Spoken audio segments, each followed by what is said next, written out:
I'm gonna be completely honest and vulnerable, up front with you guys, just real and like authentic in the way that I know I can be.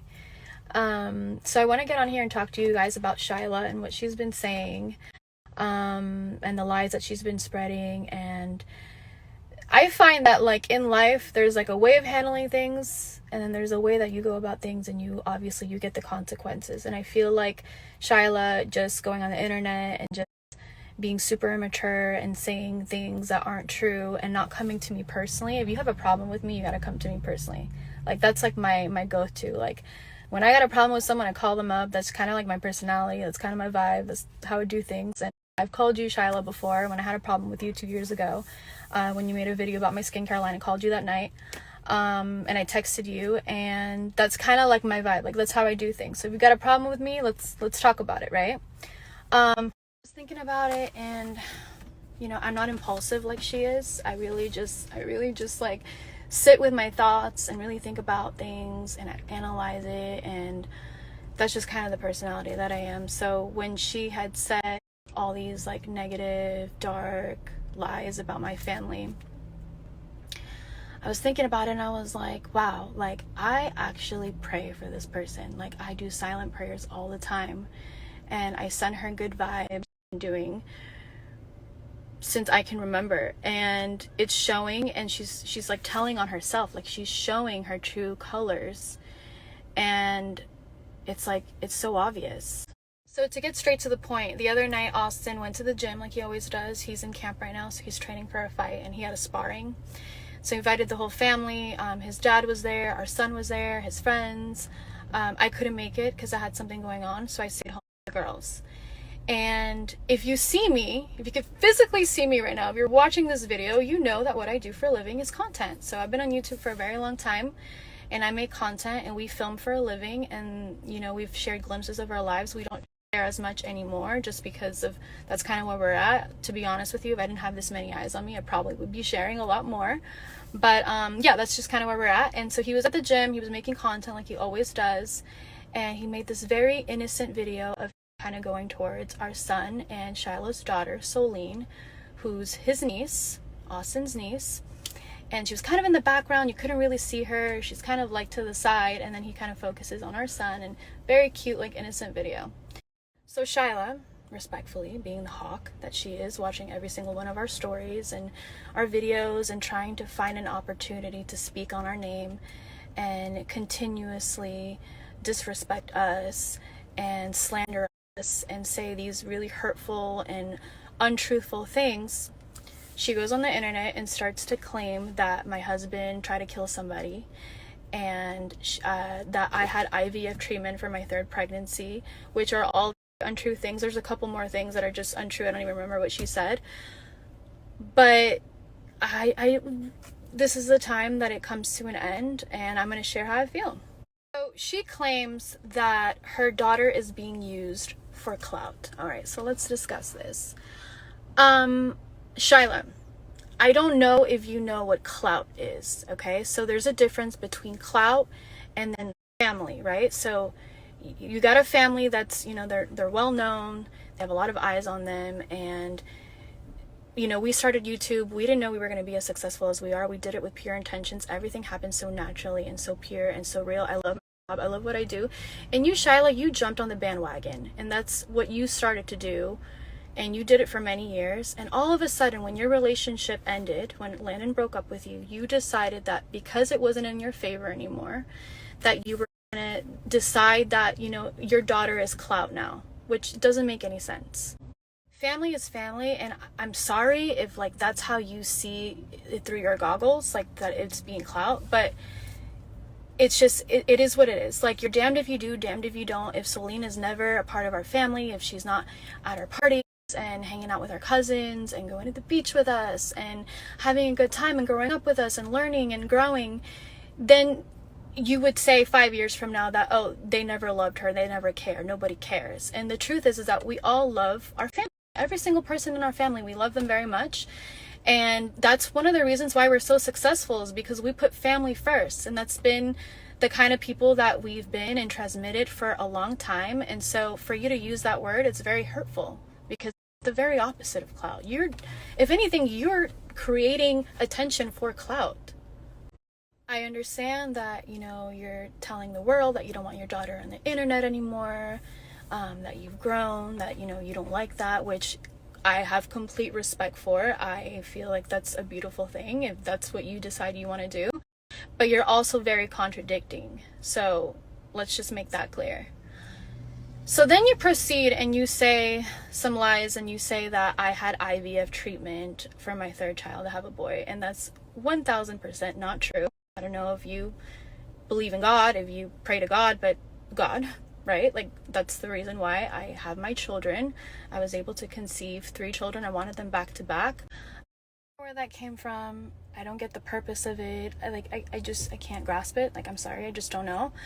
But what I will say is I find it very disrespectful to women all around the world who literally cannot conceive a child on their own, and they have to do treatments like IVF. And I find that IVF is like, what a blessing to be able to have such a thing. And although I didn't go that route, it's just very odd to me that you would say something like that, like as if like, what are you trying to offend me? Like, that's like a bad thing. I don't get what the purpose of that was. And yeah, just like another one of your lies. Like, just to end this like IVF topic part, I had just had my second child. I got pregnant a year after I had my second. I was breastfeeding nonstop, changing diapers, raising 2 children, working nonstop, working on my business, working on my family, my marriage, my relationships, my friendships, raising a household, like doing so much. And yet I'm supposed to be doing IVF treatments just so that I could have a boy. Like, it doesn't even make any sense. Like, I don't know where your head's at. And then you proceed and you say that Austin, my husband, has tried to kill somebody. And that really pissed me off, because that is so far from what Austin is and how he would ever speak and react. And you literally have no idea who my husband is. You've never known us like that. And for you to just like say something so dark and evil is really scary.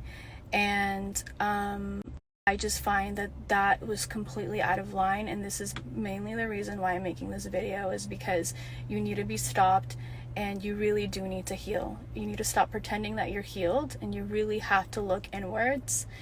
And I can help you, literally, like, I do not mind to help you through this, but this has got to stop. I'm gonna bring this one up, but you said you claim that our family is broke. So that's like one of like the famous like narratives that the internet loves to talk about. And to be honest with you, I know that like your supporters, like the people that are supporting you, genuinely only have one thing in common with you, and that's your lies. Oh, actually 2.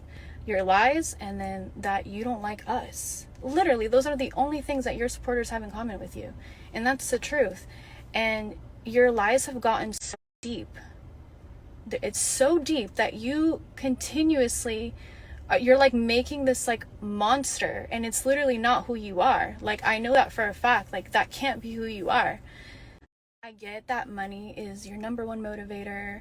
It's all you talk about. It's all you think about. It's literally like it was all that your relationship was about. I get it that, towards the end, that's all you cared about. And I'm not even going to go into details, because really, like, this is none of my business. But the truth is that if you don't understand what money truly is, you will never make money, because money is an energy exchange, and it comes in like waves. Okay? And that's what we are. We are energy. So it's what you do with the money. It's how you get it. It's how you react. It's how you learn from it. And it's so far away, the narrative is so far away from who we are, and it's because we've given back so much, and we do so much for people, and we help people all the time. I help my family all the time. And so I don't know, it's just like the thing about money is just weird. Like, why are you even talking about that? Like, why do you care about someone else's financial situation? Like, who cares? Like, I'm not talking about your financial situation. I could care less. Since I'm here and I'm sticking up for my family, I'm the backbone of my family. Literally, like, I just found out yesterday that I have a collapsed disc, and like so symbolic to like me and who I am to our family. But God didn't give me a voice to be complacent. And the truth is that, Shyla, you know that you've been carrying this lie about Landon being abusive, and you know that that's not true. and you gotta let that go. You have an amazing father to your daughter, and you need to start like accepting that this is your reality and that you created it, because this is all done by you, and accept that, you know, things didn't go how you wanted, and that's it. Like, I don't know what else to say. Like, you were so happy when Landon got cancer. You were the happiest you'd ever been. Everyone said it. There's so many witnesses. And that's the reason why he didn't want to be with you. And because it messed with your money and what you were doing, you got really upset. And that's why you created this false narrative. And one thing about me is that I'm a girl's girl. So I support women. I advocate for women. I help women on a daily basis. Like, I'm all about women empowerment, and that's my vibe. That's who I am, right? But I also know that there can be a lot of darkness to women, and some women take advantage of very innocent men, and they use their power to get what they want. And I think that it's very unfair what you've been doing, Landon, and you need to stop. I'm not saying Landon's like a saint, like he's the most perfect person in the world and he has got nothing to work on. We all have something to work on. Even I do. Everybody does. There's no perfect human. Perfection doesn't even exist. But the truth is that you've really taken this out of line, and it needs to stop. Sorry, but your character has been shown for many years, and it's very obvious what kind of person you are. And for you to make a video and claim that you were abused, and for the whole character to go out the window, to be dismissed because you claim that you were being abused. Meanwhile, everybody knows that it's not true. You could see it, right? You're literally taking advantage of very vulnerable women who've literally been abused. You're diminishing a woman's abuse. Like, you don't know what it's like to be in a kitchen, like just doing dishes, and your husband walks in and slaps you across the face with a pan for no reason. Like, you don't know how it feels to go through that. And for you to say that you were abused is so wrong, and it's not okay. And I'm sorry, but you pushed the line, and it's time for this to be out and to be heard. Also, you know, you talk about my children, you talk about my family, you talk about my mother-in-law, like my mother-in-law, who's the most selfless, most kind, most helpful. She's also like a girl's girl. Like, she tried to help you. Nicole is the type of person that if, God forbid, anything ever happened between Austin and I, and our family broke up, and, you know, life happens, right? I'm a realist. Life happens. She would be the first person to be there for me. And the fact that you had the audacity to say such hurtful lies about Nicole really hurts, because it's like you never got the opportunity to really know who she is because of your darkness. So stop talking about Nicole. Don't bring her up anymore. So I'm done, and I'm gonna say, like, this is the first and last time that I will ever speak about Shyla. I've never done it, not even subliminally. Like, I really just, I don't do that. When I got a problem with someone, I call them up. That's the kind of personality that I have. And in this case, it's very different. I'm doing it on the internet, and I really had no choice, because at this point, really think about it. If someone was spreading lies about you and your family on the internet, and they were actually getting away with it, like some people were actually believing what this person was saying, would you stick up for yourself? Would you wait a couple years? Would you say something right away? Like, what would you do? In my position, in my case, I had no choice. She took me out of my character, but this is really just what it needs to be, and I wish her well. I wish that she finds happiness within. I wish. Don't ever talk about my family ever again. I've done way too much work to get where I'm at. Spiritually, I'm talking about all the work, the inner work that I've done way too much work to get here, and for me to go backwards is not what I'm trying to do. I'm gonna say it one last time: stop talking about my family, my children, me, my husband. It's done. Stop talking about us.